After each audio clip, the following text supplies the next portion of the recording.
So you say you want to make, or you want to get a Shorty silencer for your two-stroke. Particularly this one is a Yamaha, but all of them are going to be very similar.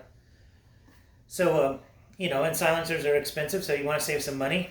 You may be tight on budget. You want to get, you know, something else that's almost $200. You can make your own Shorty.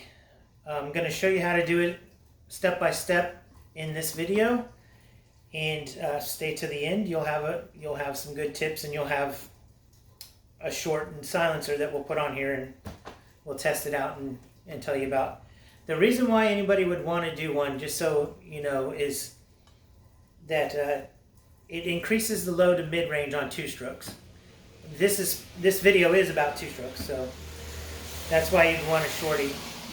This 250X has an extremely long silencer. I can't believe how big it is. And then sometimes they have the insert for spark arrestor. So we're going to take this off. We're going to get it done. We'll look at it and shorten it up a lot, probably half.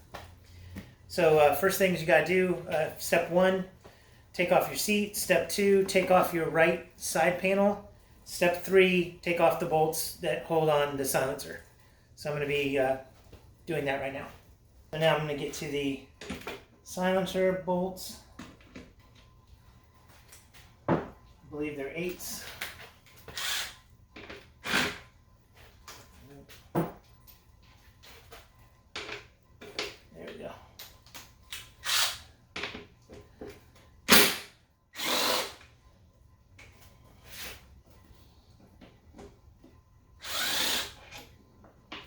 Okay, took out the top one. Got the bottom.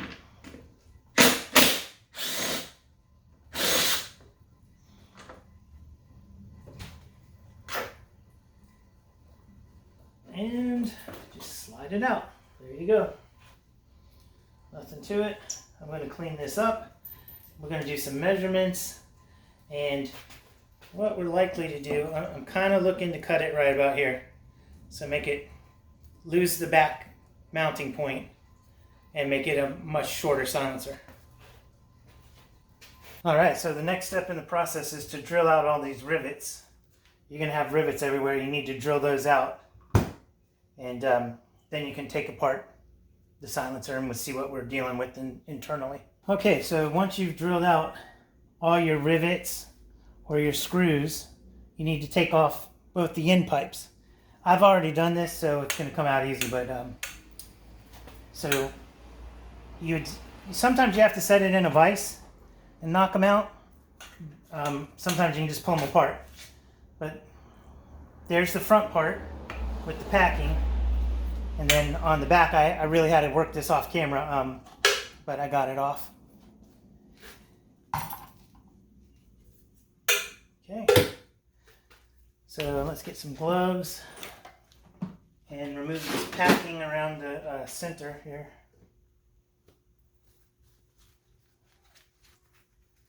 Because this is itchy. You don't want to get this stuff on you. This doesn't even look that bad, but it's hard to get off. You got to get all this packing off of here. There it goes, some of it. You can see it gets charcoaled. Definitely burns.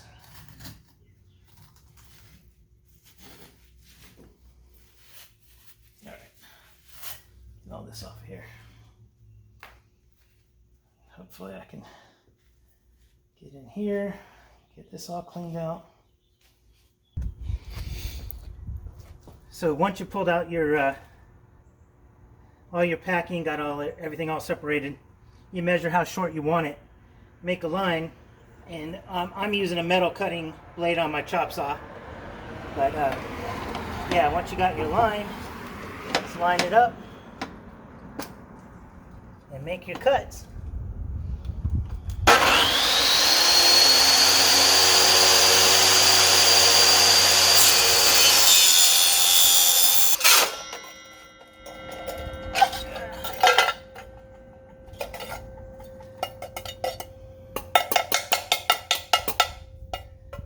And there you can see, this is the front part.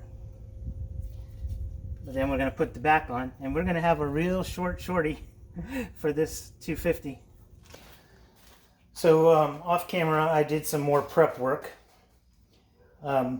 Polished up all the way around the mating surfaces on both ends, all the way around.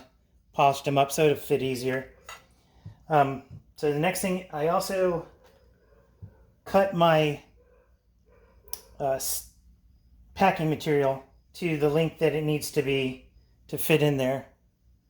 And I got some blue masking tape. We're going to use that to wrap around it to keep it circular when we put it back in, put it back together. So one other thing.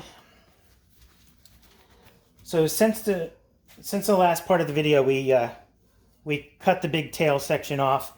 I'm not going to use this part here. It just kind of directs. I kind of like the look of just the pipe itself, kind of piping looking. So you don't have any mounting holes in the back section that you cut. So what you need to do is get yourself a pencil, take your cap that you're going to be using, put it into place, and then pull it out even to where the factory holes are, and mark a line in every one of the holes. Mark a center line from the very end, and just have your center line so that you know where you're going to be drilling your holes. Then take a measurement from the end where you want it to be level with the outside of the can. Take a measurement, and then you want to repeat that measurement, measure to the center line of the hole, sorry. So you want to have the center line of the hole in each one of them. Take that measurement and then mark it on the outside of the can so that it makes a cross. You know where to drill in the very center of that. So in the X where the lines meet is where you drill. You can see I've already prepped mine. I kind of did some prep work so it wouldn't take so long on the video. All right, so I got all those 4 mounting point, 3 of the 4. I'm going to do one more right now, just to show you. So you got the cross marks, and you go to the center of that. And this is a pilot size. I'm just putting a pilot hole. I'm actually going backwards to make a mark, and then I'm going to go forward and drill it.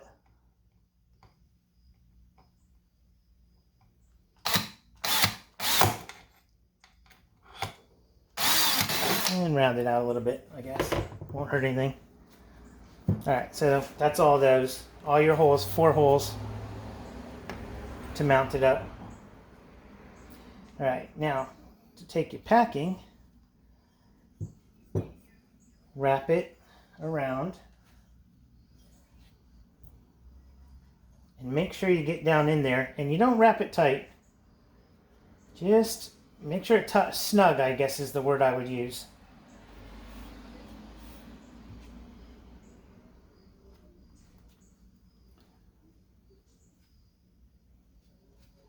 Okay.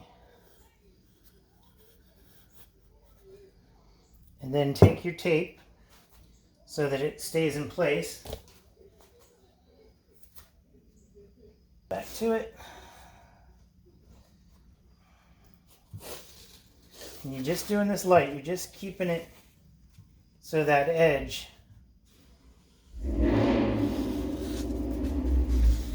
will stay down when you push it back together.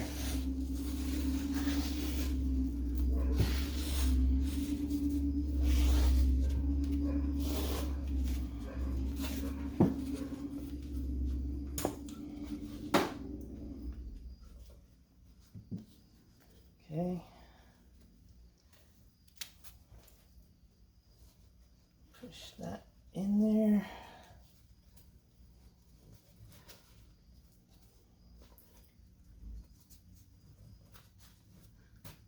You want it to seat. Don't crush it, but you want it to seat.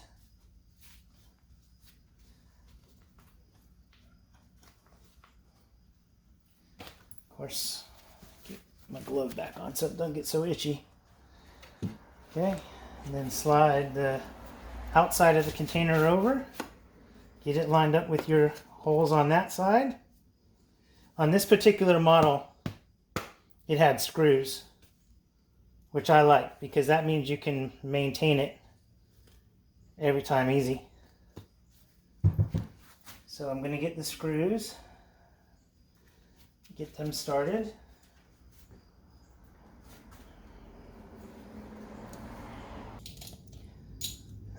Okay, so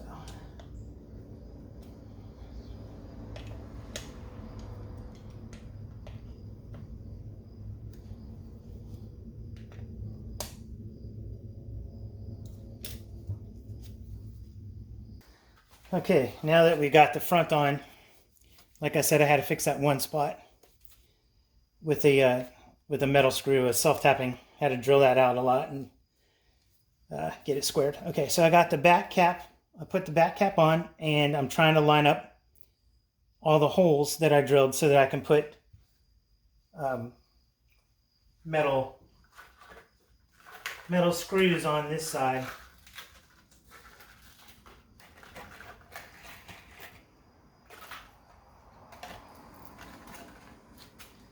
Okay, I'm going to start these.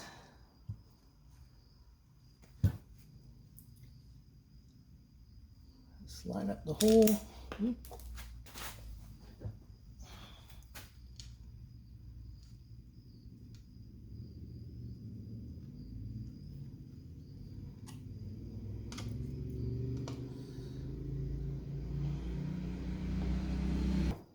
Down here on the bottom.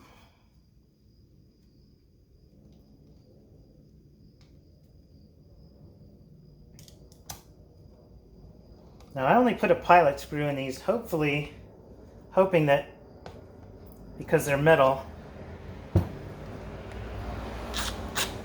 they'll tap in themselves. They're not self-tappings, these are not, but we're hoping for the best.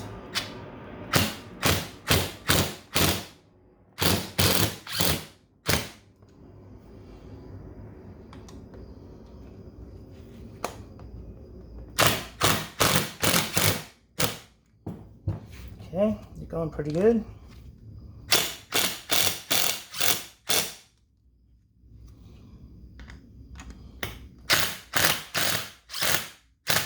All right.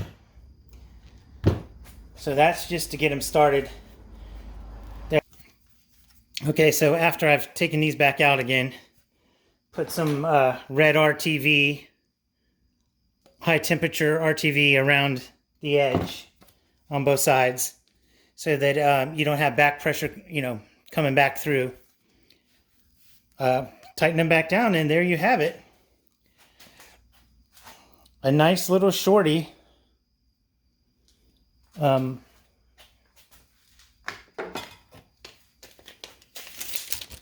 Measuring about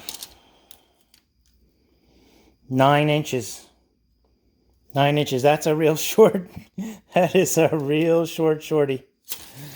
It's going to be loud, you know that for sure, but it should help with the low to mid. We'll clean her up a little bit more, maybe touch up the silver here with some black paint where it's come through, and touch it up with some black paint, but maybe get an FMF sticker on there. But yeah, homemade, save yourself $200 for purchasing one and basically get the same results. You can do it with basically any two-stroke. They are a little bit different between models, but basically you're just, cutting off a section, moving it back in, repacking it. Yeah, so there you go. So in case you guys were wondering what that new shorty sounds like, it sounds pretty mean. Definitely got some bark to it. I'm gonna rev her out here for you.